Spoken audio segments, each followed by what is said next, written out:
அன்பிற்கினிய தோழர் சீமான் ஈரோடு இடைத்தேர்தலில் கூட நான் பாராட்டினேன். இங்கே உட்கார்ந்து அவங்க முன்னாடி பேசும்போது பணம் கொடுக்காமல் வாக்குகளை பெறுகின்ற ஒரு இயக்கத்தை நடத்தி ஒரு 10,000 வாக்குகளை பெறுகிறார் என்று சொன்னால் அது பெரிய விஷயமாக தெரிகிறதுன்னு சொன்னேன். அவரை நம்பி இருக்கின்ற தம்பிகள்னு சொல்லுவார். அந்த தம்பிகள் ஆகட்டும், உடன்பிறப்புகள் ஆகட்டும், எல்லாரும் ஆகட்டும், அவங்களுக்கு எல்லாரும் தனித்தன்மையோடு போகிறோம். திராவிட இயக்கத்தை ஒப்புக்கொள்ள முடியாது. திராவிட இயக்கம் ஏமாற்று இயக்கம், ஏமாத்திக்கிட்டு இருக்காங்க அப்படின்னு ஒரு குழப்பத்தை உண்டு பண்ணி பேசினார். என்ன வேதனைனா, இப்போ ஒரு விக்கிரவாண்டி இடைத்தேர்தல் ஒரு டையை வச்சுக்கிட்டு பழனிசாமி வெளியே ஓடி வந்தாச்சு. யாரோட டையை வச்சாருன்னு உங்களுக்கு தெரியும். வெளியே வந்துட்டார் அவர், இல்லை ஃபீல்டில். அப்போ யார்? அன்புமணி ராமதாஸ் அவருடைய கட்சி, பாட்டாளி மக்கள் கட்சி, வேட்பாளர் பேரும் அதே பேர் அன்புமணி ராமதாஸ். திராவிட முன்னேற்ற கழகத்தை எதிர்த்து அவர்கள் இருக்கிறார்கள். அப்புறம் சீமான் நிற்கிறார். சீமான் ஏன் ஷேக் ஆகிறாரு? நீங்கள் அதிலே தானே நிற்கணும். நீங்கள் தனித்தன்மையோடு இருக்கீங்கன்னு சொல்லி தானே பல லட்சக்கணக்கான தொண்டர்கள் உங்கள் பின்னாடி இருக்காங்க. ஒரு தொகுதிக்கு 10,000 வாக்குகளை வாங்கிட்டு இருந்தீங்க. அம்பாவும் அலிபாபாவும் 40 திருடர்களும் அம்மாவும் 40 திருடர்களும் சொல்லிட்டு இருந்தீங்க. பழனிசாமி சொன்னா வீட்டில் இருக்கவங்க ஓட்டு போடுறாங்களா இல்லையான்னு எனக்கு தெரியாது சார். காலம் மாறிட்டு இருக்கு. இங்கே இருக்க உங்களுக்கும் எனக்கும் சொல்கிறேன், நம்ம வீட்டில் இருக்கவங்க நம்ம சொன்னால் இப்போ ஓட்டு போடுறாங்களா அந்த கட்சிகள்லாம் சொல்ல முடியாது. அந்த நிலைமைக்கு போயிட்டு இருக்கு.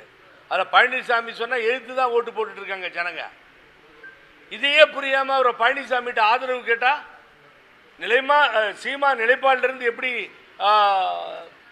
மாறுறாருன்னு எனக்கு புரியல. ஏன் இந்த மாற்றம்? நீங்கள் மாறாமல் இருந்ததால் தான் உங்கள்கிட்ட மாறாமல் ஒரு கூட்டம் இருக்கு. ஆகவே ஆரம்பத்தில் நான் அதிமுக கூட இருந்தேன், எதையும் எதிர்பார்க்கல. அந்த பேச்செல்லாம் இப்போ பேசுகிறாரு. போராட்டத்துக்கு ஆர்ப்பாட்டத்துக்கு ஆதரவு தெரிவிக்கிறாரு. நான் அன்போடு கேட்டுக்கிறேன், நீங்கள் நடக்கிற ஆர்ப்பாட்டத்துக்கு நீங்கள் எடப்பாடி பழனிசாமிகிட்ட ஆதரவு கேட்டீங்களே, 13 பேரை சுட்டா இல்லை தூத்துக்குடியில். அதுக்காக எவ்வளவு போராட்டீங்க? ஸ்டெர்லைட் ஆலைக்காக நீங்கள் திருவா இந்த சத்தம் போட்டு கலடா பண்ணி உங்களையெல்லாம் நிற்க வச்சு இப்படி சுட்டா எப்படி இருக்குன்னு கேட்டீங்களா இல்லையா? பழனிசாமிக்கு எதிர்ப்பாக எவ்வளவு நடத்துனீங்க நீங்கள்? என்ன சார் இது? ஒரு இடைத்தேர்தலுக்காக இடையிலே வந்ததால் எடப்பாடி என்று பெயர், அவர் அரசியலில் பாடி மாத்திரம்தான் வரும் அப்படின்னு கிண்டல் பண்ணது இப்போ நீங்கள் பார்த்தோம். அடுத்தது டாக்டர் அன்புமணி ராமதாஸ் படத்தையே போட்டார். எனக்கு அவர் மேலே ஒன்றும் கோபம் இல்லை. இவங்க 2 பேர்த்து மேலேயும் கோபமாக நான் எதுவும் கத்தலை, எதுவும் சொல்லலை. இப்பயாவது நீங்கள் ரியலைஸ் பண்ணி நாடு போற்றும் நல்ல திட்டங்களை எல்லாம் தந்து மக்கள் மனங்களில் மாறாத இடத்தை பெற்று வாழ்ந்து கொண்டிருக்கின்ற புரட்சி தலைவர் எம்ஜிஆர், புரட்சி தலைவி அம்மாவை சுற்றி அங்கே தான் வர வேண்டும் என்பதை இந்த தேர்தல் விக்கிரவாண்டி நிரூபித்திருக்கிறது. உங்க 2 பேத்துக்கும் புரட்சி தலைவி அம்மா வாழ்க ஓட்டு போடு. புரட்சி தலைவி அம்மா படம் போட்டிருக்கோம், புரட்சி தலைவர் எம்ஜிஆர் படம் போட்டிருக்கோம், ஓட்டு போடு. அதுக்கு முதல்ல என்னெல்லாம் பண்ணிக்கின்றதையும் மறந்துட முடியாது.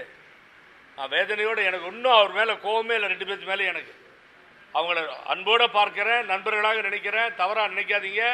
எங்கள் மனது எவ்வளவு புண்பட்டு இருக்குன்னு தெரியுமா? அன்புமணி ராமதாஸ் அவர்களை நான் அன்போடு கேட்டுக்கிறேன். 11 வருட காலம் சார், இங்கேருந்து வக்கீல விட்டு எவனும் வந்திருக்க மாட்டான். சாட்சி சொல்ல தான் கொஞ்சம் பேர் வந்தான். அலைஞ்சிருக்கு அந்த கோர்ட்டுக்கு. இந்த பழனிசாமி அப்புறம் தான் வந்தார். எத்தனை அலைச்சல் தெரியுமா? எப்படிலாம் எத்தனை லாயர்களை ரிசீவ் பண்ணி, ராம்ஜெத் மலானியிலிருந்து சீனியர் கவுன்சில், கேடி துளசியிலிருந்து, ராஜீவ் தவான்லேருந்து, சுப்ரீம் கோர்ட் ஜட்ஜாக இருந்த நாகேஸ்வர ராவ்லேருந்து எல்லாரையும் அறிமுகப்படுத்தி ஃப்ரெண்டான. என்ன அலைச்சல் எனக்கு சொல்லுங்க பார்ப்போம். கூட வந்து கொஞ்ச நாள் ஜோதி இருந்தார், அட்வொகேட் ஜோதி, பி குமார், இப்படி எல்லாரும் கூட இருந்தாங்க. செந்தில், தம்பா அப்படின்னு ஒரு குரூப்பை வச்சுட்டு அலைஞ்ச மற்ற பல வழக்கறிஞர்கள் இருக்காங்க. நான் பேர் சொல்ல முடியாது, ரொம்ப நேரம் ஆயிடும். நினைச்சு பாருங்க, அவ்வளவுலாம் கஷ்டப்பட்டு அலைஞ்சி அந்த அக்யூட்டல் வாங்குறோம். தாழ்த்தப்பட்ட சமுதாயத்தை சார்ந்த ஒரு நீதிபதி குனுகா கொடுத்த தீர்ப்பை உடைத்தெறிகிறார். குமாரசாமி என்கின்ற நீதிபதி ஒரு தீர்ப்பை அளிக்கிறார். அம்மா சாகும்போது நிரபராதி. அங்கே இருக்கின்ற அரசு இதோட முடிஞ்சிருச்சுன்னு உட்கார்ந்துருக்கு. ஆனா நீங்க என்ன பண்ணீங்க? கலைஞர் கூட பண்ணல, திராவிட முன்னேற்ற கழகம் பண்ணல. திராவிட முன்னேற்ற கழகம் குமாரசாமி கொடுத்த ஜட்ஜ்மெண்ட்ல தோத்து போச்சு. அந்த வழக்கறிஞர்கள் என்கிட்ட பர்சனலா வந்து, சார் உங்களுக்குள்ளார எந்த பிரச்சனையும் இல்லை சார், புகழேந்தி சார் எதுவும் மனசில் வச்சுக்காதீங்க, குணுகா தீர்ப்பு வாங்கி கொடுத்தோம், குமாரசாமி இல்லைன்ட்டார், நாங்கள் போறோன்ட்டு போயிட்டாங்க. ஆனால் பாட்டாளி மக்கள் கட்சி மாத்திரம் டாக்டர் ஐயா ராமதாஸ் அவர்கள் ஒரு லெட்டரை எழுதி, அந்த லெட்டரை எடுத்து வந்து ஜி.கே. மணி அன்றைய முதல்வர் இன்றைய முதல்வர் சித்தராமையா அவரிடத்திலே கொடுத்து, ஐயா நீங்க ஃபர்தரா சுப்ரீம் கோர்ட்டுக்கு போங்க, இந்த ஊழல் ஜெயலலிதாவுக்கு தண்டனை வாங்கி கொடுக்காம விட்டுறாதீங்க. அப்ப சித்தராமையா சொன்னது ரெக்கார்டிங்ல இருக்கு, வேணா கூட போட்டுக்கலாம்.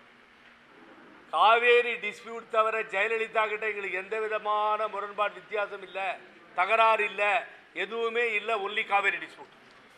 ஆகவே இது மாதிரி விஷயத்தெல்லாம் எடுத்துட்டு வந்து எங்கள்கிட்ட கொடுத்து பழி வாங்குற மாதிரி எல்லாம் நாங்கள் ரெடியா இல்லை சார், அது ஆச்சாரியா இருக்காங்க அவங்கள்ட்ட போய் பேசிட்டுன்னு சொல்லி அன்னைக்கு அவர் சொன்னார். இன்னைக்கு எப்படி சார், எப்படி படத்தை போட்டுக்கிறீங்க, வாழ்கின்றீங்க, விஷயம் தெரியாம சீமான் அண்ணா திமுக தொண்டர்கள்ட்ட போய் ஓட்டு கேட்கணும். அது கரெக்டா அன்புமணி ராமதாஸ் கேட்டார், எங்களுக்கு ஓட்டு போடுங்கன்னு கேட்கிறாரு. ஆனா அவர் என்ன பண்ணிட்டாரு, தப்பு, பழனிசாமிகிட்ட போய் ஓட்டு கேட்டாரு. உங்களுக்கு ஓட்டு போடுறவனும் இனிமேல் போட மாட்டான். ஏன்னா பழனிசாமி போய் முகத்தை காமிச்சா என்ன ஆச்சுன்னு எல்லா தேர்தலும் சொல்லியிருக்கு. இந்த மாதிரி நடவடிக்கைகள் நடக்கிறது. ஒட்டுமொத்தமாக அது என்ன ரிசல்ட், என்ன சொல்ல வரீங்கன்னு நீங்கள் கேட்டீங்கன்னா, நான் யாருக்கு அங்கே ஓட்டு போடாதுன்னு சொல்ல வரல. விக்கிரவாண்டி நாளன்னைக்கு தேர்தல், I am not coating that, நீங்கள் இங்கே போடுங்க அங்கே போடுங்க அப்படின்லாம் நான் சொல்லலை, அதோட உரிமை. அங்கே திராவிட முன்னேற்ற கழகம் நிற்கிறது, அதுதான் அம்மா மேலே வழக்கு போட்டது. வழக்கை மேல்முறையீட்டுக்கு எடுத்து செல்ல சொன்னது பாமக, பாரதிய ஜனதா கட்சியோடு அங்கே வந்து நிற்குது. இப்படிப்பட்ட சூழ்நிலையில் ஓபிஎஸும் போறார் ஆதரவு தெரிவிச்சு. இன்னொருத்தர் பேரை சொல்ல விரும்பல, அவரும் போய் நிற்கிறாரு. போட்டா தப்பில்லை, போட்டா ஒன்றும் தப்பில்லை. இன்னொருத்தர் ரொம்ப பெரிய மனுஷன், போட்டா தப்பில்லையா, போட்டா தப்பில்லை தான், நீ சொன்னது கரெக்டு தான், யார் வேணாலும் போட்டுக்கலாம் அம்மாவை தலைவரை. செத்தது நாங்கள்ல செத்தோம், வழக்கு மன்றத்திலையும் வீதியிலையும் ரோட்லையும். யாரும் நம்மளை ஏத்துக்கலையே, ஜெயலலிதா ஊழல்வாதின்னு அசிங்கமா திட்டினாங்களே. எல்லாமே மறந்துடுறீங்களா? நமக்கு சூடு சொரணை எதுவுமே இருக்காதா? இவ்வளோ வேதனையா இருக்கு சார் இதெல்லாம் பார்த்தா. ஆகவே மக்கள் முடிவு பண்ணிட்டோம், திமுகவுக்கு போட்டோம், அவங்க வந்து பாமகவுக்கு போட்டோம். சில பேர் பிடிக்கலன்னா போய் அவங்க நோட்டாவுக்கு போட்டு, அது அவங்க இஷ்டம், மக்களுடைய விருப்பம். விக்கிரவாண்டியில் அவர்கள் முடிவெடுக்கட்டும், வாக்களிக்கட்டும்.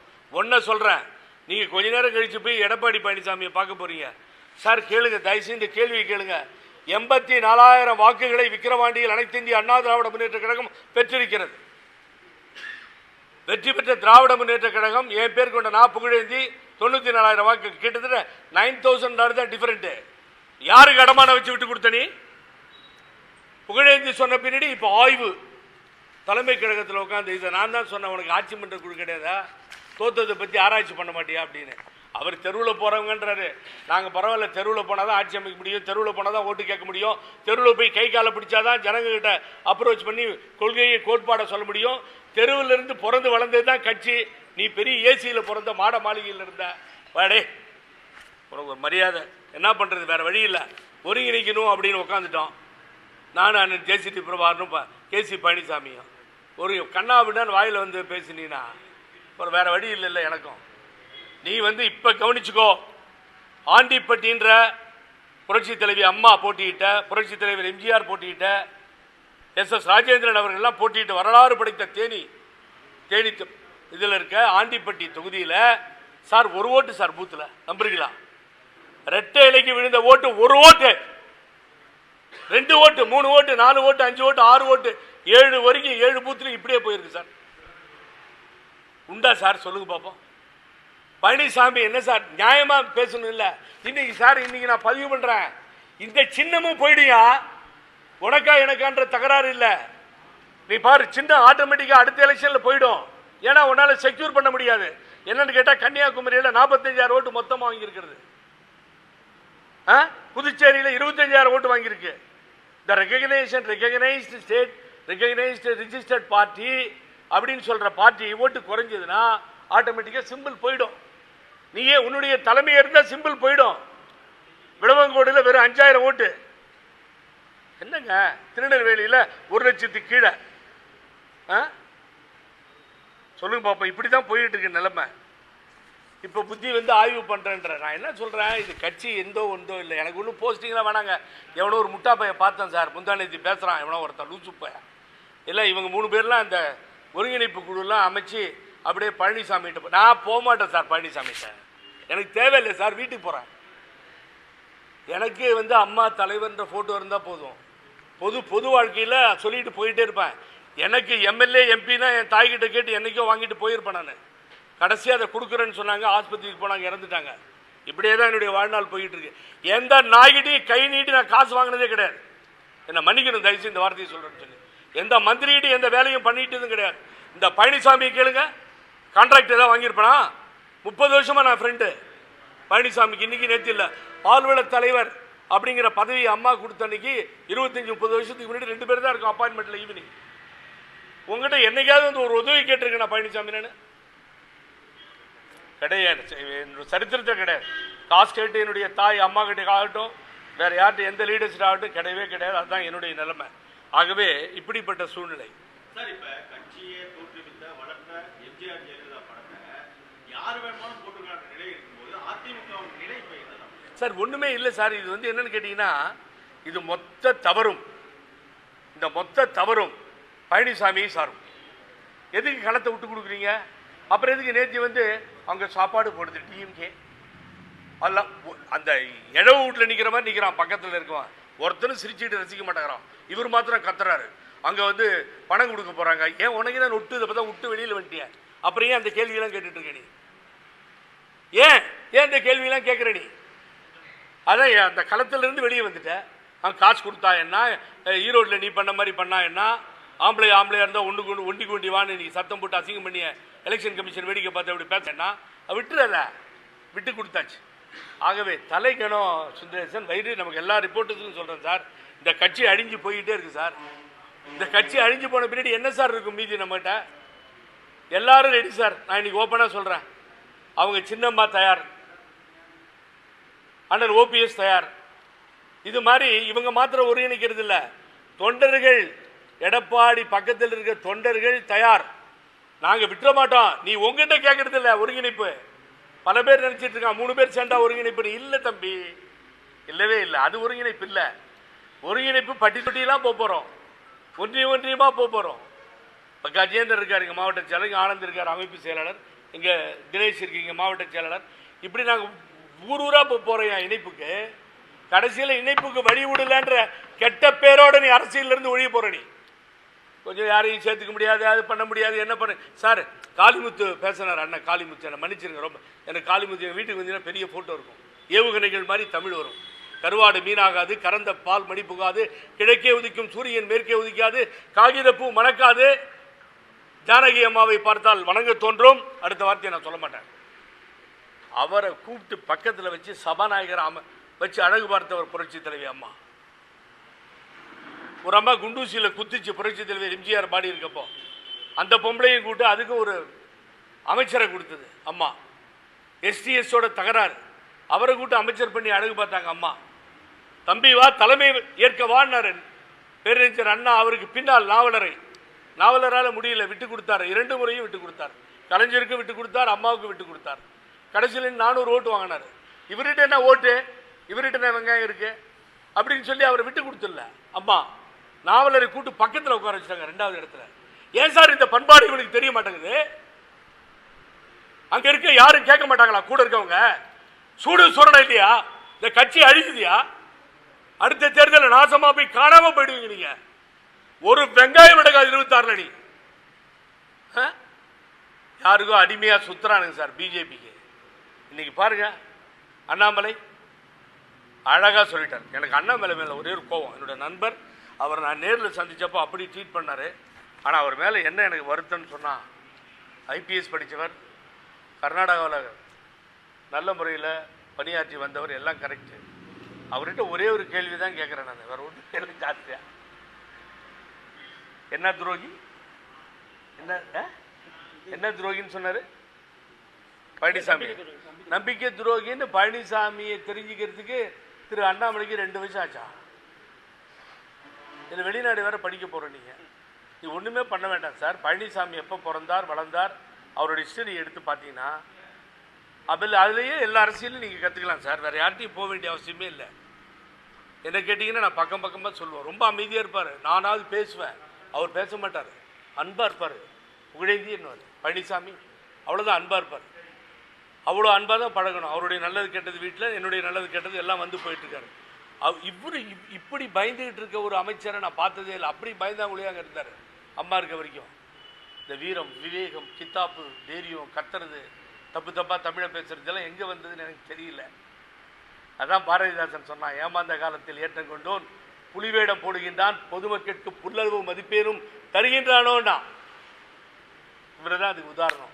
அது அண்ணாமலைக்கு ரொம்ப நாள் கழித்து தெரிஞ்சிருக்கு. ஐயா நீங்கள் தப்பு பண்ணிட்டீங்க ஐயா, அதனால பெரிய மனுஷன் பண்ணிட்டீங்க. பாரத பிரதமர் பக்கத்தில் போய் உட்கார வச்சிங்க. அதையெல்லாம் அவர் உட்காரும் போதே எப்படி பின்னாடி குத்துறதுன்னு முடிவு பண்ணிட்டாரு. அவர் கை வந்த கலை. இப்போ நீங்கள் திட்டி பிரயோஜனம் இல்லை. 2 பேரும் நேரில் பார்த்தா அடிச்சுக்குவாங்க போட்டுருக்கு. அந்த அளவுக்கு போயிட்டு இருக்கு சீனு. இதை நேரில் கீரில் பார்த்துட்டாங்க எங்கேயாவது அடிதடி ஆகிற அளவுக்கு போயிட்டு இருக்கு அவருக்கும். ஆகவே முற்பகல் செய்யின் பிற்பகல் தாமே விளையும். நீங்கள் செஞ்சதுக்காக அதை அனுபவிச்சு தான் ஆகணும்.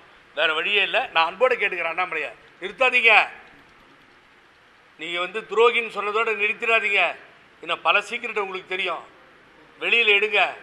இடி வேலை செய்யட்டும், இன்கம் டேக்ஸ் ஒழுங்கா வேலை செய்யட்டும், எல்லாத்தையும் ஏவி விடுங்க. எவன் அயோக்கியத்தனம் பண்ணியிருக்கானோ எல்லாத்தையும் பிடிச்சி உள்ளே போடுங்க, நியாயமாக போடுங்க. அப்புறம் எப்படி ஒருங்கிணைக்கிறதுன்னு எங்களுக்கு தெரியும்.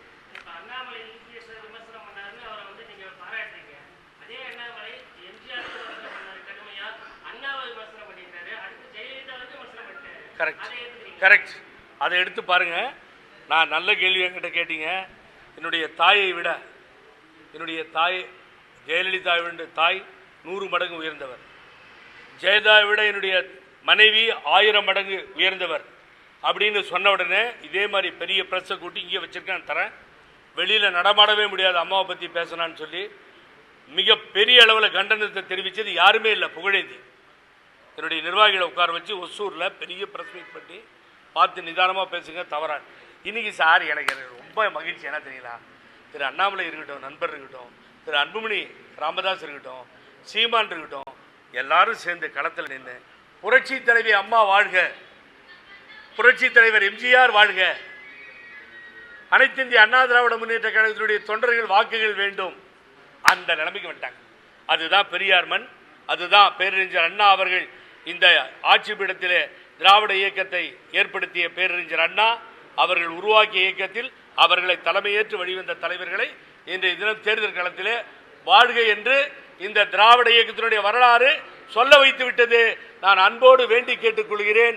அன்புமணி ராமதாஸ் ஆகட்டும், அவர் சீமான் ஆகட்டும், மற்றவங்களாகட்டும், இதை தொடருங்க. புரட்சி தலைவி அம்மாவையும் புரட்சி தலைவர் எம்ஜிஆரையும் பேரறிஞர் அண்ணாவையும் தந்தை பெரியாரையும் தலைவராக ஏற்றுக்கொள்ளுங்கள்.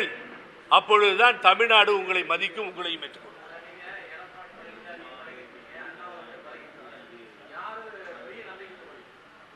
சார் நம்பிக்கை துரோகின்றது அந்த விதத்தில் நான் அவர் அண்ணன் சொன்ன மாதிரி நான் ஒன்றும் சப்போர்ட்டாக பேசுகிறேன். நம்பிக்கை துரோகின்றது எனக்கு மாற்றுக்கிறதே கிடையாது சார். பழனிசாமி நம்பிக்கை துரோகி மாதிரி நீங்கள் உலகத்திலே இப்போ புருட்டஸை கூட பார்க்க முடியாது. ஆனால் இந்த துரோகம் ஈடு இணையற்ற துரோகம் சார். அது ஏன்னா கட்சி அடியுது சார் கண்ணு முன்னாடி. யாராவது சொன்னால் நம்பாதீங்க. அண்ணா திமுக மீண்டும் வந்துடுவோம், மீண்டும் அப்படியே அடுத்த தேர்தலில் பாருங்கள் அண்ணன் வந்துடுவார், பழனிசாமி வந்துடுவார். அவன் ஏமாத்துறான். டே பை டே குறைஞ்சிக்கிட்டே போகுது சார் ஓட்டு. அடுத்து 26 என்ன சார் ஆகும்? பெருமைக்கு வேணால் சொல்லிக்கலாம் சார். தலைவர் வளர்த்த இயக்கம் சார், ரத்தம் சிந்தி வளர்த்த இயக்கம் சார். பூலாவாரி சுகுமாரனும் ஆறுமுகமும் செத்து ரோட்டில் சிந்தி ரத்தம் சிந்தி வளர்த்த இயக்கம் சார். எம்ஜிஆருக்கு இணையாக ஒரு தலைவரை நீங்கள் உலகத்திலே பார்க்க முடியாது சார். ஆனால் அந்த இயக்கம் எல்லாம் போயிட்டு இருந்தாலும் கையில் மாட்டிச்சு சார். சசிகலான்ற சின்னம்மா பண்ண தப்பு இன்னைக்கு ஒரு கையில் மாட்டிச்சு. என்ன சார் பெரிய தலை போகிறது நாட்டில்? ஏன் சார் ஒரு 10 நிமிஷம் ஆகுமா சார்? அந்த அம்மாவை கூப்பிட்டு சின்னம்மாவை ஒரு 10 நிமிஷம் ஆகுமா சார்? ஓபிஎஸ் கூப்பிட்டா வந்துட போகிறார் அண்ணன். உட்கார வச்சு நீயே தலைமையா, அது வேற விஷயம், உட்காந்து பேசி முடிவு பண்ணு. ஆனால் கட்சி நல்லா இருக்கணும்னு தொண்டர்கள் நினைக்கிறான் சார். அவர் நினைக்கவே மாட்டேங்கிறார். ரோட்டில் போகிறோம் என்ன பார்த்து சொல்கிறார், ரோட்டில் போகிறோம் நான் பண்ண தியாகத்தில் 10% நீ பண்ணியிருக்க மாட்டேன். என் மேலே செடிசன் கேஸ் போட்டேன். நான் எவ்வளவுலாம் கஷ்டப்பட்டுருக்கேன்னு எனக்கு தான் தெரியும். 11 வருஷம் நாயாக அலைஞ்சிருக்கேன் பெங்களூரில். ஃபைலை கையில் பிடிச்சிட்டு உனக்கும் தெரியும். கையிற்கு பின்னாடி நிற்க வச்சு நான் பழனிசாமியை நான் தான் விட சொன்னேன். அம்மா ரிலீஸ் ஆன போலீஸுக்கிட்ட வேண்டாம் பழனிசாமி நீ திருந்து, நீ திருந்து, நீ திருந்துற வரைக்கும் விட மாட்டேன். நான் எனக்கு ஒன்றும் அவசியம் இல்லை. நான் அண்ணன் பன்னீர்செல்வம் மேலே கோவம் தான், ஓபிஎஸ் மேலே. அங்கே போய் பிரச்சாரம் பண்ணிட்டு நின்றுருக்கிறார். அவர் திரும்பி பார்க்கணும், பாமகவும் எப்படிலாம் திட்டினாங்கன்றதை நினச்சி பார்க்கணும். அவர் சேலம் மேடையில் என்ன நடந்து நினச்சி பார்க்கணும். அண்ணன் போச்சுங்களா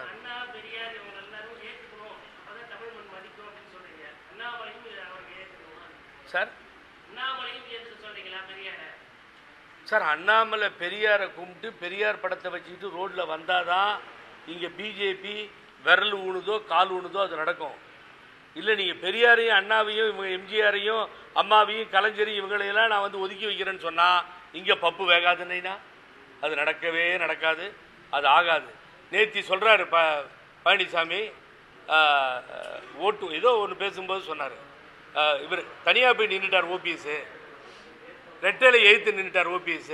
ஏன் நீ சான்ஸ் கொடுத்ததுக்கு? அவர் போய் தனியாக நிற்கிறேன், எல்லாம் முடிஞ்சு போச்சு விடு. உங்கள்கிட்ட ரெட்டையில் இருந்தது, ஈரோடில் இருந்த தோற்ற எல்லாம் முடிஞ்சு. அவர் போய் நிற்கிறார் ராமநாதபுரத்தில். வேண்டாண்ணா நிற்காதீங்க, நான் ரெட்டையிலையை நான் தரேன் சைன் பண்ணி, நீங்கள் நில்லுங்கண்ணா. ஏன் இந்த மனப்பக்கம் உனக்கு வரல? நின்னவரை ஏற்றவன் டிபாசிட் போயிடுச்சு இல்லை, திமுக ஜெயிச்சிருச்சு, 2வது இடத்துல இருக்கார். அவர் வாங்கின ஓட்டுக்காவது நீ மரியாதை கொடுக்கணும்ல. சொல்லுங்கள் சார்.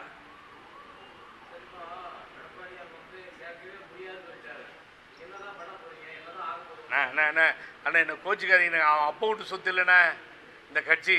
யார் அப்பா விட்டு சொத்து இல்லைண்ணே, எங்கள் தாத்தா விட்டு சொத்து இல்லைண்ணே இது.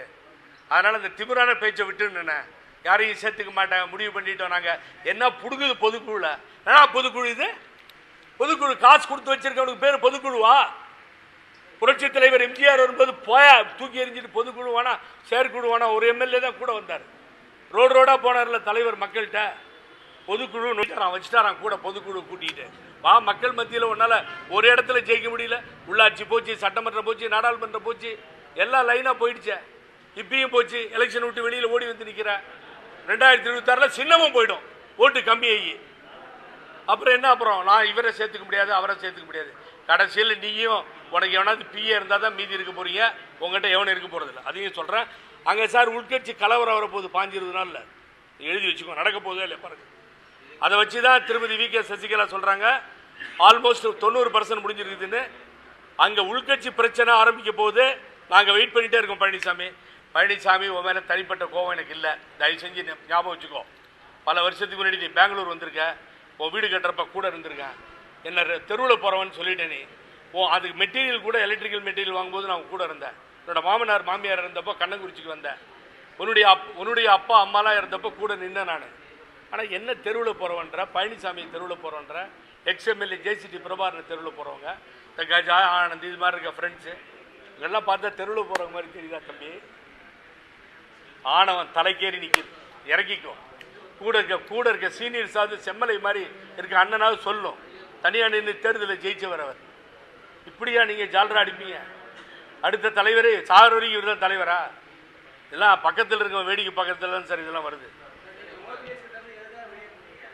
சார். இல்லை இவர் நீங்கள் எங்கேயாவது நான் மடக்கணும்னு நினச்சா ஒன்றும் தப்பே இல்லை. ஓபிஎஸ்லேருந்து வெளியில் வந்ததுக்கு காரணத்தை நான் ஓப்பனாக சொல்லிடுறேன். ராமநாதபுரத்தில் அவர் தனியாக போய் நின்றதில் எனக்கு விருப்பம் இல்லை. போடி நாயக்கனூரும் தேனியும் 2 சட்டமன்ற தொகுதியும் கையில் இருந்துச்சு. அங்கே உசிலம்பட்டியில் ஜெயிச்ச ஐயப்பன் எம்எல்ஏ இருந்தார். அவர் 7 முறை ஜெயிச்சிருக்கார் போடி நாயக்கனூரில். ஒரு முறை 38 தோத்தப்போ ஒரு இடத்துல மக்கள் ஜெயிக்க வச்சான் தேனியில், அவுட் ஆஃப் 39. அங்கேயே நில்லுங்கண்ணா, அங்கேயே ரவீந்திரநாத் நிற்கட்டும், ஜெயிப்பாருன்னு சொன்னேன். கேட்கல. ஒரு படத்தில் சொல்லுவாங்கல்ல, ஆண்டவன் சொல்கிறான், அருணாச்சலம் செய்கிறான், அண்ணாமலை சொல்கிறார், எங்கள் அண்ணன் ஓபிஎஸ் செய்கிறார். இதுதான் நடந்துச்சு. ஆகவே எப்போ நீங்கள் கேட்காம திருநெல்வேலிக்கு போகாதீங்க, வேண்டாம். ஏற்கனவே நாயனார் நாகேந்திர 340 வாங்கியிருக்கார், பாத்து ஆனந்த் 140 வாங்கியிருக்கார், 480 ஆச்சு. 10,000 ஓட்டு டிஃபரெண்ட்டில் ஜெயிச்சிருக்கார் நவாஸ்கனி. அது ஒரு கால்குலேஷன் இருக்கிறான்னு போட்டு கூட கையில் கொடுத்துரு. ஏன்னா அங்கே போகணும், என்னன்னு சொல்லி எல்லாம் கேட்டா யாரோ சொல்கிறாங்கன்னு போய் தோத்துட்டீங்களே சார், என்ன பண்ணுற சொல்லுங்கள். இது மாதிரி சொல்கிறத கேட்க மாட்டேன். நான் இன்னைக்கு ஓப்பனாக சொல்கிறேன், இல்லைன்னு சொன்னாலும் எனக்கு பரவாயில்ல. நாங்கள் 4-5 பேர் உட்காந்துருக்கோம். பண்ருட்டியார் சொல்கிறார், வேண்டாம் ஓபிஎஸ், அங்கே போனீங்கன்னா நின்னீங்கன்னா அரசியல் வாழ்வே போயிடும், வேணாம், ஜெயிச்சு வரணுன்ற. ஆனால் எதையுமே கேட்குறாரு, ஆனால் கேட்க மாட்டேன். அதுதான், வேற ஒன்றும் இல்லை. இன்றைக்கும் நான் மரியாதை கொடுக்கக்கூடிய ஒப்பற்ற தலைவராக அண்ணன் ஓபிஎஸ்ஐ பார்க்கிறேன். பழகிறதுல அவர் ஈடியனை யாரும் இருக்க முடியாது. அட்ஜஸ்ட் பண்ணிட்டு போகிறதுல அவரை மாதிரி ஒரு தலைவர் கிடைக்க மாட்டாங்க.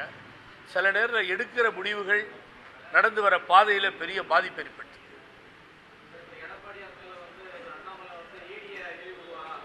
விடணும். நம்பிக்கை துரோகின்னு தெரிஞ்சிருச்சு இல்லை, அப்புறம் ஏன் கவனம் இருக்கீங்க? இந்த கவர்மெண்ட், தமிழ்நாடு கவர்மெண்ட் ஏன் வேடிக்கை பார்க்குது? கொடநாட்டில் என்ன எத்தனை நாள் இங்கே உட்காந்து அதையே பேசிட்டு இருக்கேன். கொடநாடு ஊழல் கேஸ்லாம் ஏன் தூங்குது? எல்லாம் அந்த அவங்கவுங்களும் எடுத்து அவங்க கடமையை பண்ண ஆரம்பிச்சாங்கன்னா அவர் ஜெயிலில் இருப்பார் சார். அப்புறம் நாங்கள் ஒருங்கிணைக்கு ஈஸியாக இருக்கும். தப்பிச்சுட்டு தானே வெளியே சுற்றிட்டு இருக்காரு, அவருக்கே தெரியும். நான் இவ்வளோ கடுமையாக போயிருக்க மாட்டேன். நான் வேணான்னு தான் இருந்தேன். ஒருங்கிணைக்கிற வரைக்கும் எல்லாத்தையும் தாங்கிக்குவோன்னு. எனக்கு சூடு சொன்ன நல்லா இருக்குது. சுயமரியாதை இயக்கத்தில் வந்தவன், பெரியார் பேர் வச்ச பிள்ளை. அதனால் என்னால் தாங்க முடியலையான்னு கேட்டிங்கன்னா, தெருவில் போகிறவன்னா தெருவில் போகிறவன் தான் ஆட்சி அதிகாரத்தை கொடுப்போன்றது அவர் தெரிஞ்சுக்கணும். வேற எதாவது இருக்கா சார்? இல்லை, சின்னம்மா சொல்லியிருக்காங்க, சின்னம்மா 90% முடிச்சுன்னு சொல்லியிருக்காங்க. அதில் தான் நான் சொல்ல, அவங்க பக்கமே உள்கட்சி குழப்பம் வருவதற்கு வாய்ப்புகள் இருக்கிறது. யார் பக்கம்? எடப்பாடி பழனிசாமி. இல்லை, எல்லாரும் சேர்த்து முயற்சிக்கணும். எல்லாம் அதான் சொன்னேன் நான்.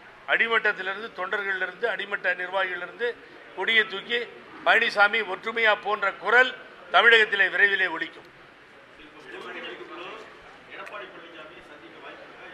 சார், அவர் தான் ரோட்டில் போகிறவன்றாரு, சேர்த்துக்க முடியாதுங்கிறாரு.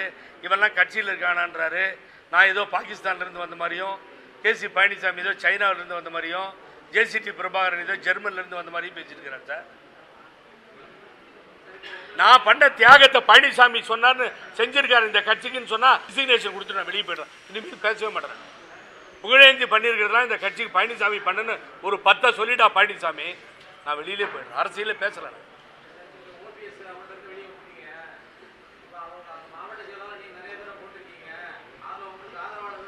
சார், நல்ல அருமையான கேள்வியெல்லாம் கேட்குறீங்க. உங்களுக்கு தனியாக பார்ட்டி தான் கொடுக்குறோம். என்னென்னா, ஒரு மாவட்ட செயலர் நான் கூப்பிடல சார். எங்கள் தினேஷ் கூட இருக்கான் தம்பி. அப்பா, உனக்கு இஷ்டம் பண்ணதேன் கூட வா, இல்லைன்னா ஓபிஎஸ் அண்ணோட இரு அப்படின்னு தான் எல்லாத்துக்கும் சொல்லியிருக்கேன். அவரோட ஸ்பிளிட் பண்ணிட்டு வர்றதில்லை சார். அங்கே என்ன இருக்குது போய் ஸ்பிளிட் பண்ணுறதுக்கு? ஓப்பனாக சொல்கிறேன், ஒன்றும் இல்லை. எல்லோரும் சேரணும், ஒருங்கிணை சார். என்ன சார்? இல்லை, ஒன்றுமே இல்லைன்னா டே பை டே எதையோ நம்பி தானே 2 வருஷமாக நாயாக அலைஞ்சோம். ஏதாவது பண்ணணுன்னு தானே சாதிக்கணும்னு நினச்சோம். ஒரு கூட்டம் நடத்த முடியல, ஒரு இப்போ மண்டலத்தை பிரிச்சுக்க முடியல, அதுக்கு பின்னாடி தேர்தலில் நிற்க முடியல. இதையெல்லாம் சொல்லி பார்த்துட்டேன் சார், முடியல சார். என்ன பண்ண வைங்க சொல்லுங்க பார்ப்போம். ஒரு கட்சின்றது, ஒரு அணின்றது தேர்தல் நிறுத்த வைக்கணும். அதை செய்ய மாட்டேன்னு சொன்னீங்கன்னா அப்போ எதுக்கு அவ்வளோ மாவட்ட செயலாளர் 87 பேர் சொல்லுங்கள்? அவர் மேலே ஒன்றும் கோவம் இல்லை சார். ஓபிஎஸ் அந்த மேலே எனக்கு கோவமே கிடையாது. இன்றைக்கும் அவர்கிட்ட நான் பேசுவேன். வேகம் போதலைன்னு வெளியில் வந்துட்டேன். பழனிசாமி எதுக்கிறதுக்கு வேகம் வேணும், அவ்வளோதான். மிக்க நன்றி. இது என்னென்னா, விக்கிரவாண்டியை பொறுத்தவரை அவரவர் சொந்தமாக ஓட்டு போட்டுவிட்டோம். நமக்கு நான் அதில் தலையிட